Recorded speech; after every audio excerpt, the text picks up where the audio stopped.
guys, it's Sim, and this is Wrestling Unlimited, as it's Friday, and that means tonight is Friday Night Smackdown.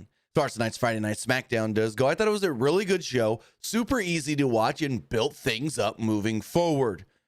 Kind of weird that Jey Uso showed up. That was unexpected and kind of like, what the heck?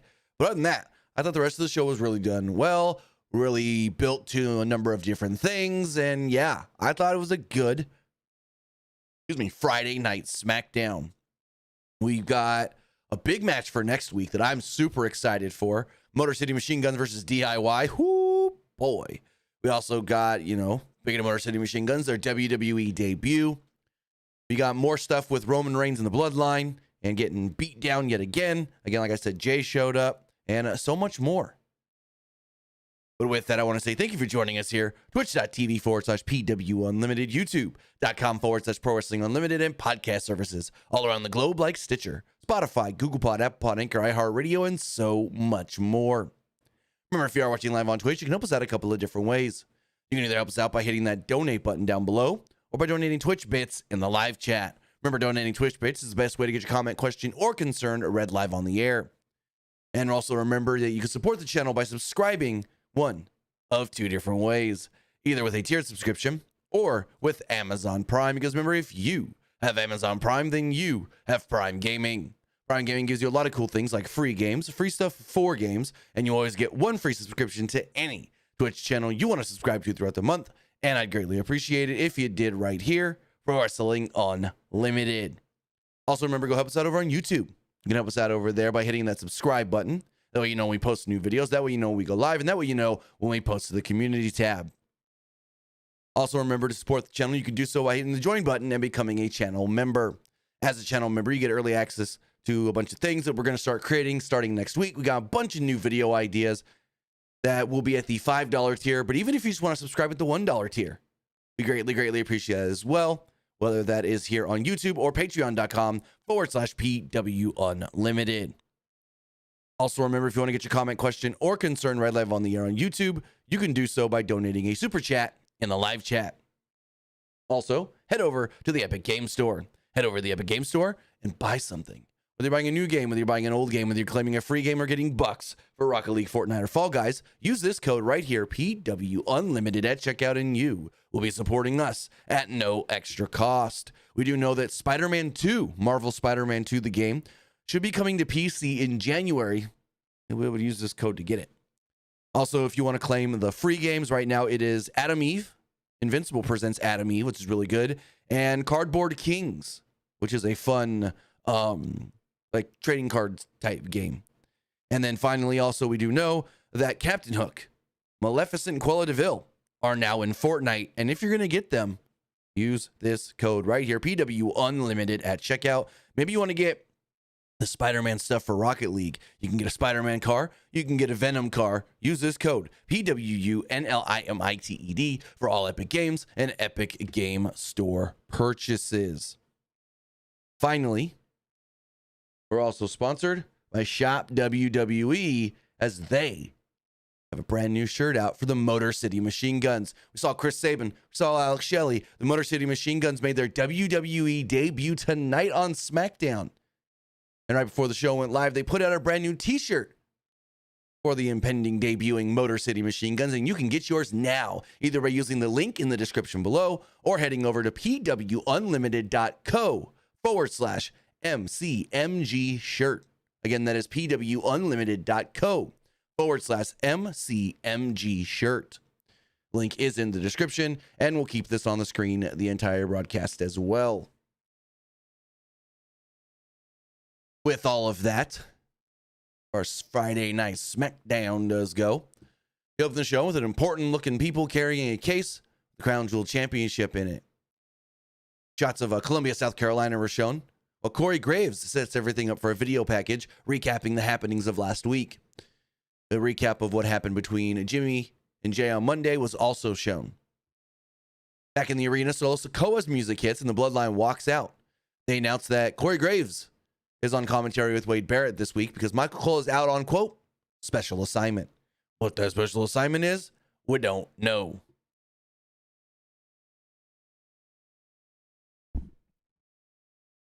So moving on. This was okay. Kind of weird that Jay showed up, but if you're going to tease the Jey Uso Jacob Fatu match, give it to me. Please, please, please. Like if we're doing if we're doing War Games, please let Jay and Jacob start the match. That'd be awesome. So Sikoa stood in the ring with the microphone. The crowd chanted OTC. Sikoa said, we all know what did we all know he would say? Columbia, South Carolina, acknowledge me, and they boo the crap out of him before chanting, Solo sucks.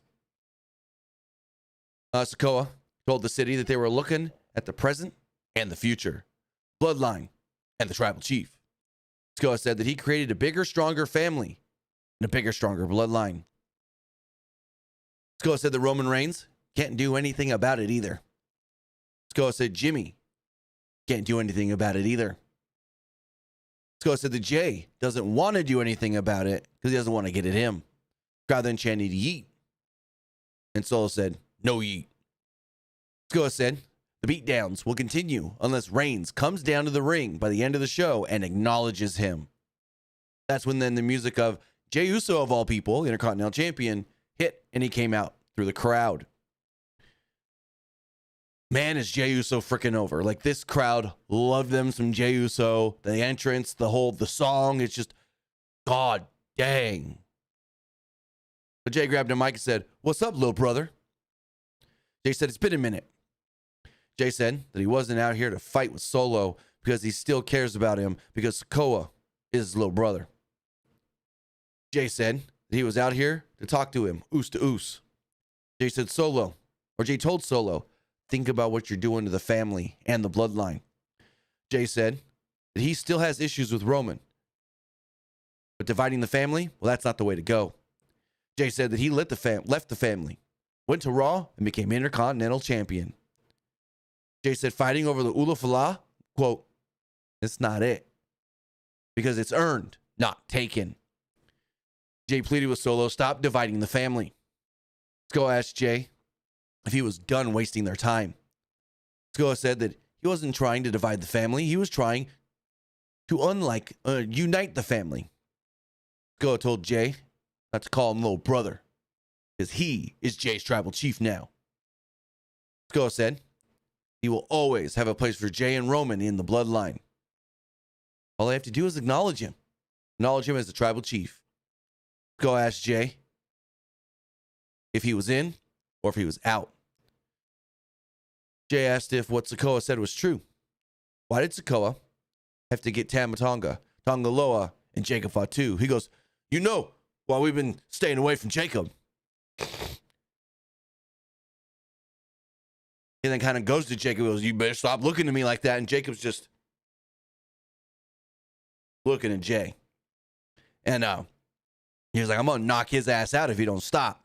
And like, Solo holds Jacob back, and Jay said, Jay gets out of the ring and is like, next time I see you, things going to be different. I don't know what that means. He then said, yeet, put down the mic, and his music played as he left. A very interesting segment, a little confusing why Jay was out there, especially after Monday when he's like, I don't need to be involved in any of this.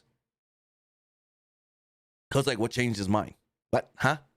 He literally said like 3-4 days ago, I'm not going to be involved in any of this or something like that. And I'm just like, okay, buddy. So we had our first of two triple threat matches in a mini, I guess you would call it, number one contender tournament. This match did see the Street Profits, Pretty Deadly, and DIY. Good match. Really good match. Only Street Profits got televised entrances. Ciampa, Ford, Prince. They all started the match first. They did it triple threat rules, which is interesting. Sometimes they do it like this. Sometimes they don't. We also said, because it's triple threat rules and not just like two teams at once or two people in the ring at once, you can only tag in and out to your team. Excuse me. Give me 1 second.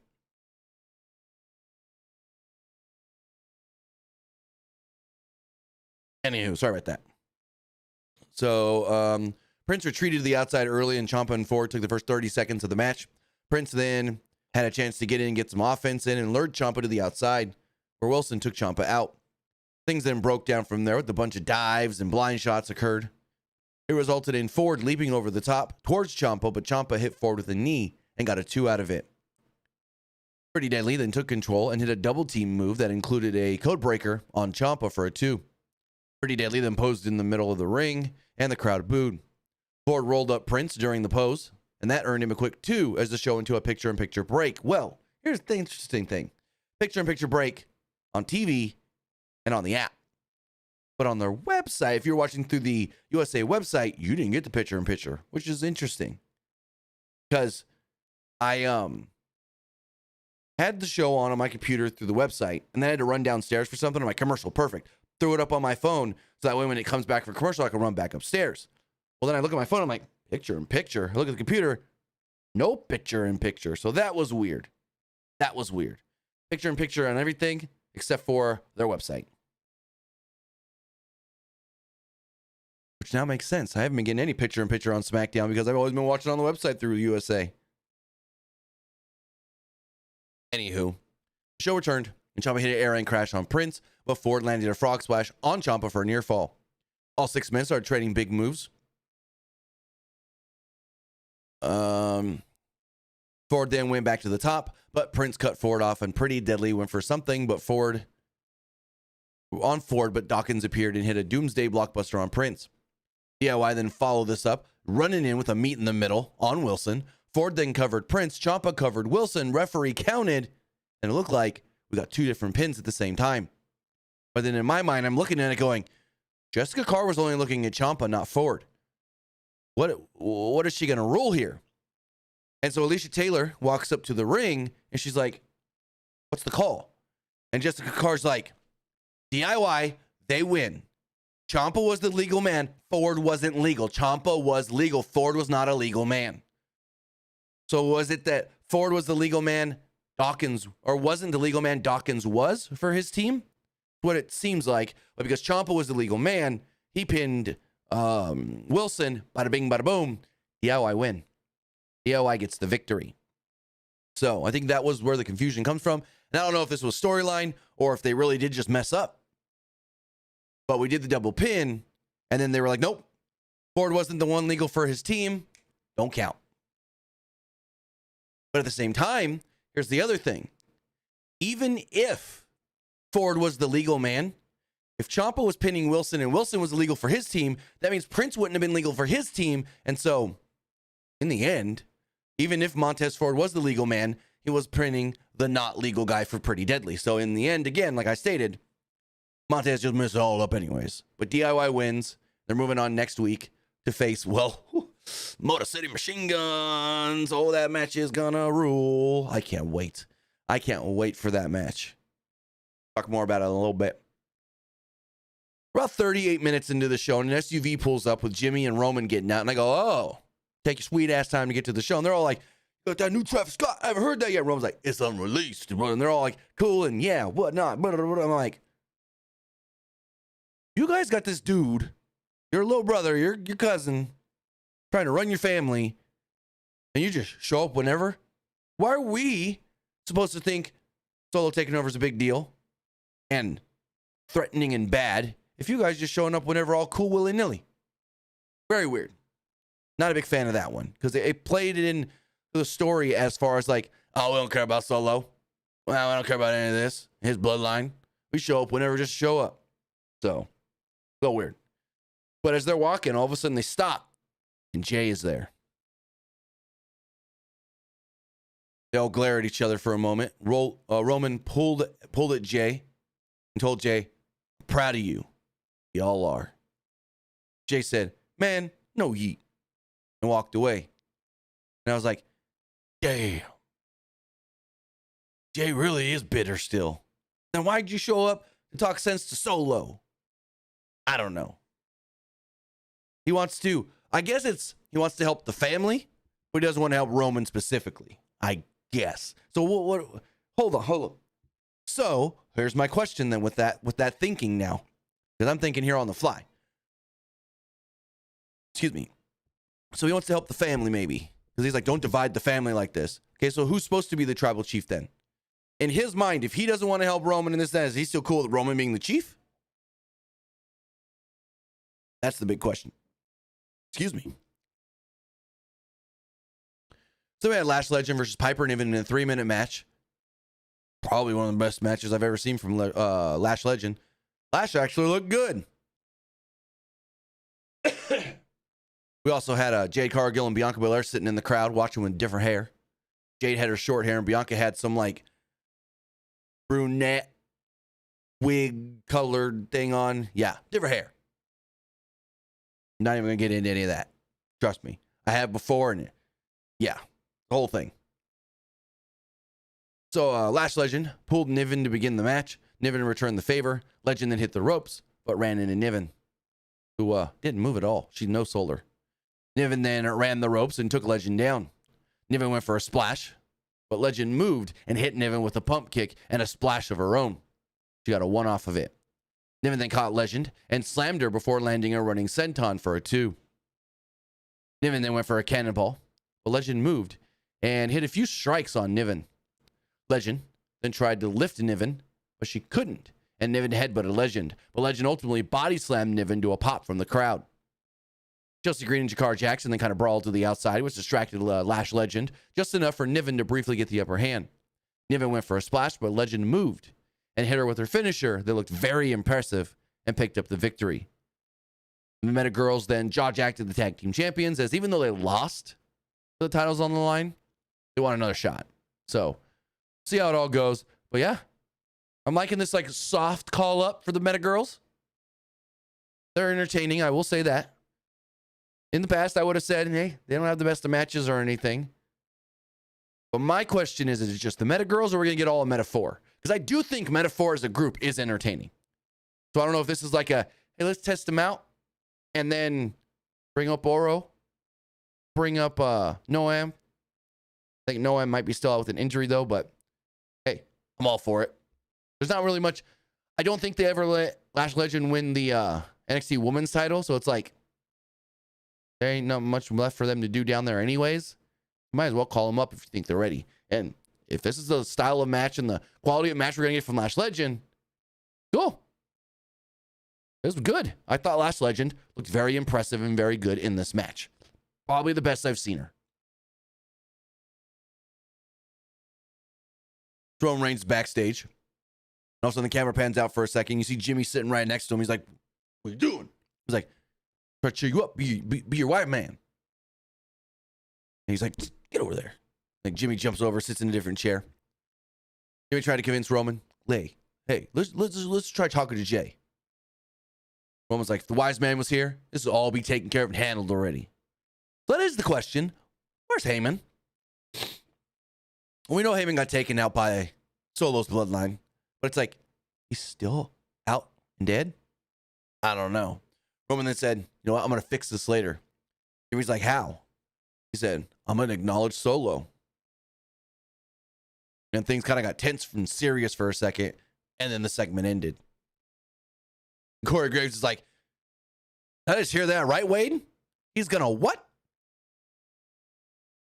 The Crown Jewel Championship was shown, and Graves talked it up, saying that it has something like 1 trillion diamonds and 900 pounds of gold in it.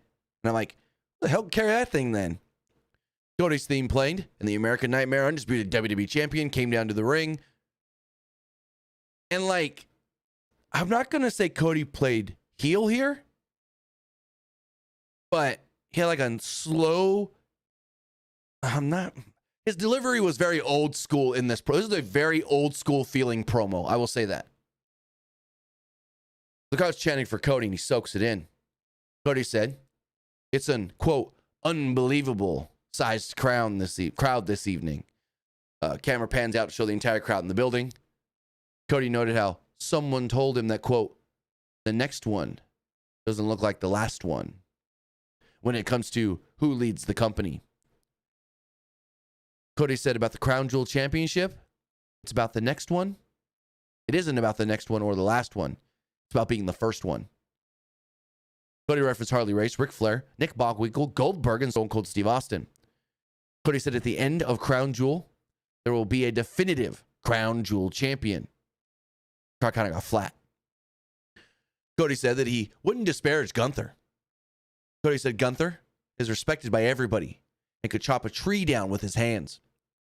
Cody said that everyone is terrified of Gunther, but he is not. Cody said that he wouldn't bet against him, and he thinks he will leave Crown Jewel as the Crown Jewel champion. Cody talked up the championship and said in the last 2 years, he and the pro wrestling audience gotten to know each other pretty well. And as such, he wanted to take the John Cena schedule, the John Cena model. But he's done more than John Cena.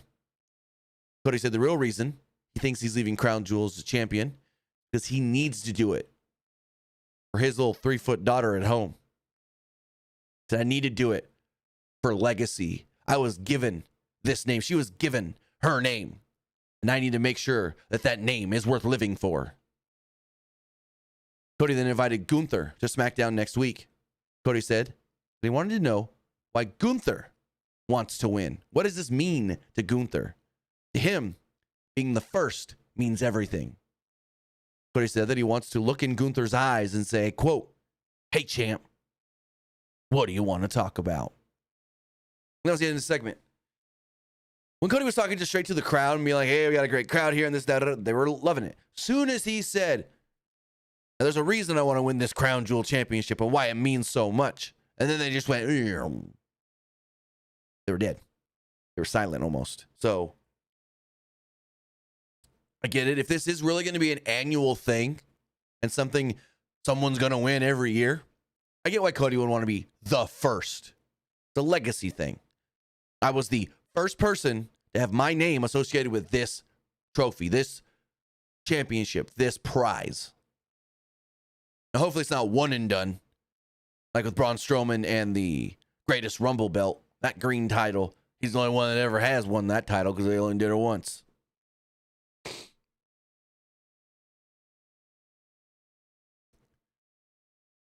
Remember, guys, if you want to get your WWE Motor City Machine Guns t-shirt, you can do so by using the link in the description below or heading over to pwunlimited.co/MCMG shirt.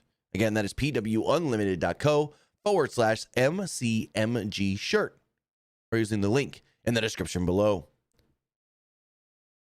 So we got a video from Kevin Owens that he put on social media earlier today. You may have already seen it. It's footage of him in his car. But before that, they aired footage of him attacking Randy Orton last week. My mind went blank for a second, so I'm trying not to sneeze. Excuse me, Randy Orton last week. Owens said, in short, I'm mad that officials told me I have to stay home.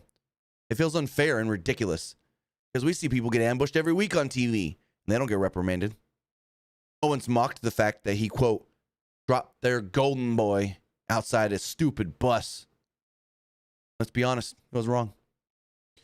Owens then questioned, am I even valued here? Do they even care about me? Am I respected? Said above all, he's mad that Randy Orton betrayed him and chose Cody over him.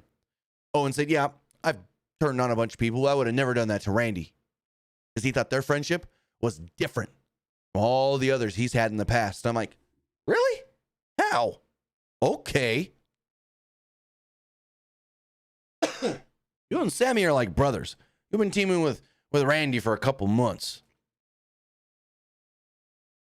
The final seconds of the promo featured Owens saying, you know, I don't even know if or even when I come back. Now, this plays into a report today by Dave Meltzer. So Meltzer put out a report saying that Kevin Owens really wants to keep his contract status secretive. We all know that Kevin Owens' contract is coming up in the next couple of months. And some are saying he may have already resigned. Some are saying he hasn't resigned. Some are saying maybe he's going to play the free agency game. We don't really know. But what I think, with him wanting to keep this secretive and let nobody know what his plans are and what is going to happen with his contract, could be because they play a quote-unquote I'm leaving angle. I think the storyline, which was hinted at tonight, leads to potentially Kevin Owens going, damn, company doesn't respect me. They don't think anything of me. Why should I stay here? I'm going to leave. And then goes off and becomes a free agent. Maybe he goes and works a program in TNA. Maybe they let him go do some stuff in the indies.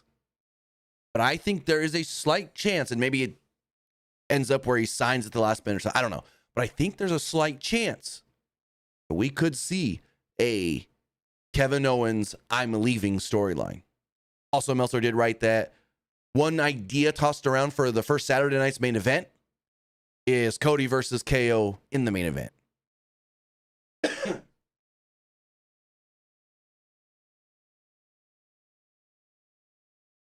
So Nick Aldis is taking this all in, and he storms into Randy Orton storms into his office. Orton's like, I need him. I need to get my hands on Owens. Want to fight him? Let's do it at Crown Jewel. And Aldis is like, hey, I get it, but I can't. It's not going to happen. It just can't. Orton's like, are you kidding me? You didn't see what he did to me? What he said? Like, you're not going to let me handle this? And he's like, my hands are tied. It's out of my control. It comes from above. And Randy goes, oh, I see. Well, then I know who I need to go have a talk with. Didn't get anything else that I saw of this from the night. But are we going to get, like, maybe next week or sometime soon, Randy going to Triple H and going, hey, why are you telling Nick I can't get Kevin? That would be awesome. If we get, now, we learn these GMs have a lot of control. There's a guy above that's actually fully in control. So we had our second of 2 triple threat matches in the mini tournament. We get a number one contender for the tag titles. This one saw the Motor City Machine Guns, 8-Town Down Under, and Los Garza. Excuse me. So Shelly and Sabin came out. Great reaction from the live crowd. Corey Graves said they're former multi-time TNA Tag Team champions, and they're your favorite tag team's favorite tag team. I thought that was a great line. I thought that line was awesome. He's just like, they're your favorite tag team's favorite tag team. And they basically helped innovate like this era of tag team wrestling. The question was always, what if? What if they came to WWE? And now we could see that what if play out. Sabin started off the match in the heels. Waller and Angel kind of double teamed him and got him into the corner. Shelly eventually did get tagged in and hit a basement dropkick on Berto and Angel. Sabin then took everyone except Waller out, and Waller went after Shelly, but Sabin helped Shelly to regain control. Motor City chants reigned out in the building. Shelly went after Waller, but Waller hit the forearm on Shelly and tagged in Theory. We then went to a commercial break. So the show returns, and Los Garzas worked over Alex Shelley. Waller tried to intervene, and Angel and Berto hit dueling moonsaults to the outside. Waller took care of Los Garza outside the ring. Waller set up for a rolling move, but Shelley countered and took out 8-Town Down. Down Under. I wrote this weird, but Angel hopped back in. Los Garza then took control. Berto and Theory then battled it out, but Sabin took a blind tag from his partner, and the Guns instantly had the upper hand. Shelly and Sabin then hit their splash neck breaker combo and pinned Berto to pick up the victory. So the Motor City Machine Guns do win their debut match in WWE, and next week on SmackDown, we'll be facing Ciampa and Gargano in what I can only assume is going to be an amazing match. A hell of a match. I can't wait. So, I could have swore that last week they announced Carmelo Hayes and Andrade in a Game 7 this week. Well, it's actually happening next week. And Byron Saxton interviewed both of them, kind of yelled at each other until they brawled. So, like, Gregory Helms, and I couldn't see who the other person was, came and, like, pulled Andrade off of Hayes. So Hayes grabbed his chain, wrapped it around his hand, punched Andrade in the gut, and then finally Nick Aldis came up and shoved Hayes out of the way. He was like, you get out of here now. And Aldis is yelling and looking all important. So, yeah. I forgot a segment earlier. So, before we get into our women's tag match here, there's a segment with Nia in Nick Aldis' office on the phone with Tiffany. And she's like, what? You're sick? You're not coming tonight? oh, well, I guess I can't do my tag match. And Nick Aldis is like, who said that? Who said the match is off? You'll just have to go find another partner. She's like, excuse me, what?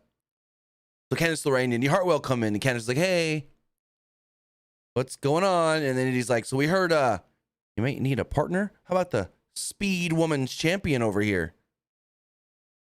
And Nick Aldis has got himself this little like notepad, this little journal or whatever, and he's like, hold on. Yeah, okay. I like it. Let's do it. And Nia's like, wait, what? He's like, she'll be your partner tonight then. So it's Nia Jax and Candice LeRae, 2 champions, taking on Bayley and Naomi. This is good. I liked it. I really did like this match. Excuse me.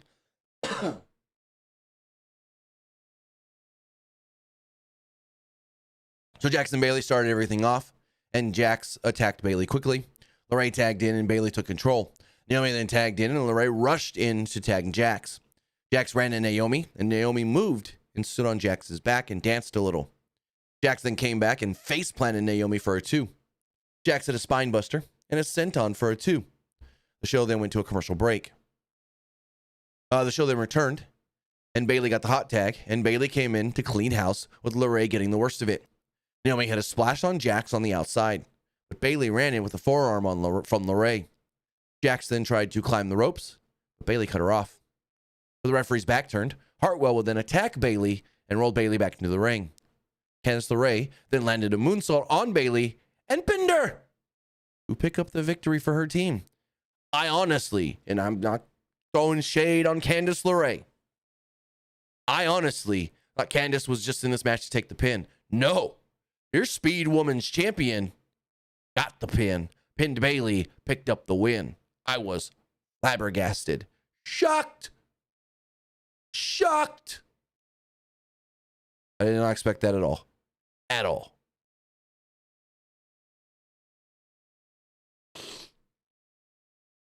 So next week, 2 matches have been announced. No, 2 matches in a segment. The Game 7 between Mello and Andrade, and then Motor City Machine Guns versus DIY, with the winners becoming the new number 1 contenders for the tag team championships. Also, Cody and Gunther will go face to face. Byron Saxton then interviewed Nick Aldis. Aldis said, next week, LA Knight will serve as special guest referee for the Game 7 Andrade, I almost put their names together, Andrade Mello match. Knight then came in and said, I'll call it right down the middle. So that was their let's get LA Knight on this show segment. But it's going to be very interesting to see how that goes next week. I'm intrigued. Very intrigued. Roman Reigns' music hits. Crowd loses their goddamn minds. And the show goes to a break. Roman is a holy crap big baby face. Like, he may have got a bigger pop and reaction tonight than Cody Rhodes. Like, it was wild. We come back. Crowd chanting OTC. Roman soaking it in. Reigns looked, I wrote that weird. Reigns then says, Columbia, South Carolina. Maybe for the last time. Acknowledge me. This crowd acknowledged him times 5. They lost their minds. Solo's music then quickly played. Sikoa walked out to the ring in gear like he's ready to fight. Sikoa and Reigns encircled each other inside the ring as the crowd was chanting OTC. Goddamn, looked like Scar and Simba at the end of Lion King circling each other, ready to fight on Pride Rock. I tell you what. Reigns said, earlier tonight, Sikoa told Jay that their family is strong now. Reigns said Sikoa told Jay that the bloodline was stronger now. Reigns said that he doesn't see it. He doesn't see anything that tells him that the family is better off now. Reigns said the family is divided and broken. Reigns talked about everything they lost in the spring and the summer and wondered, will they stand like they do now? Reigns said that he told his father that he could fix it. Reigns said that all he wanted to do was put them back in the promised land. Reigns said that he wanted titles around all their waists and money coming from everywhere. Reigns asked Solo what he has to do to fix it. Solo said, all you got to do is acknowledge me. Crowd booed and started chanting again for the OTC. Reigns took a minute and said, well, I acknowledge you. Reigns asked if that made Solo feel better. And Solo said, not good enough. Solo said that he needs Reigns to acknowledge him as his tribal chief or else. Roman then kind of looks at him like, all right, well, and then goes, or else what? And he yells at him, and the crowd flips their lid, blows up, like they lose their minds with this pop. And Solo's like, see, I knew it. I knew you didn't mean it. He's like, you never change. Solo said that since Roman never changed, he'll never change either. And he snaps his fingers. Tamatonga, Tonga Loa, and Fatu all come out, dragging somewhat bloody Jimmy Uso. Solo goes to attack Roman, but Roman gets the best of him. Roman then battled with the other members of the bloodline. Roman hit a Superman punch on Solo, and then he took a sweet-ass time picking up the Ulufala. And he's looking at it, and he's picking it up, and he gets it in his hands, and then he slowly goes to put it over his neck, and he gets it down, and now, bah! Solo hits him right in the yam bags. Low blow to Roman. Roman falls to his knees, drops the Ulufala. Bloodline then beat up Roman, complete with a suplex from Jacob Fatu.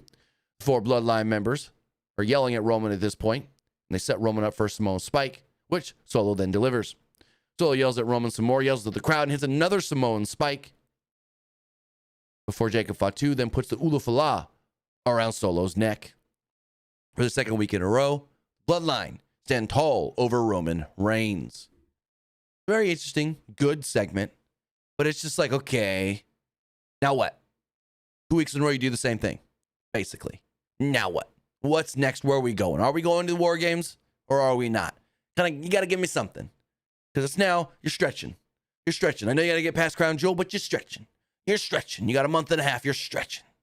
So that's the only issue I had with it. I thought it was well executed. But now it's more of the, all right, give us something.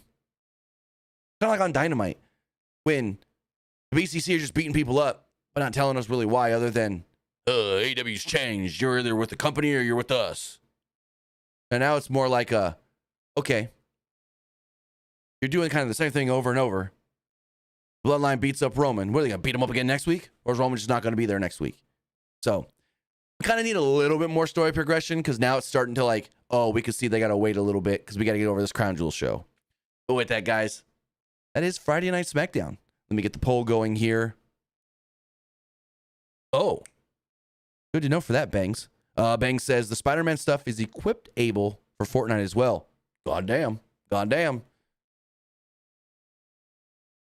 All right, let's get this poll going. What did you think of Smackdown? I liked it. It was all right. Oops. All right. I didn't like it. So the poll is live if you're watching on Twitch. We're going to go refresh these other polls as well. Got that poll. We got that poll. And we've got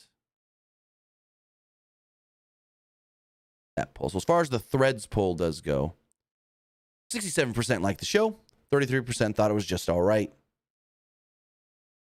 Looking at the Twitter X poll, 68% liked the show, 26% thought it was just all right, and 5% didn't like it. Looking at the YouTube community poll, 82% liked the show, 13% thought it was just all right, and 5% didn't like it. This person here says, congratulations to the new team to join SmackDown tonight. It's MCM Guns. Never heard him called that. And congratulations to Candace.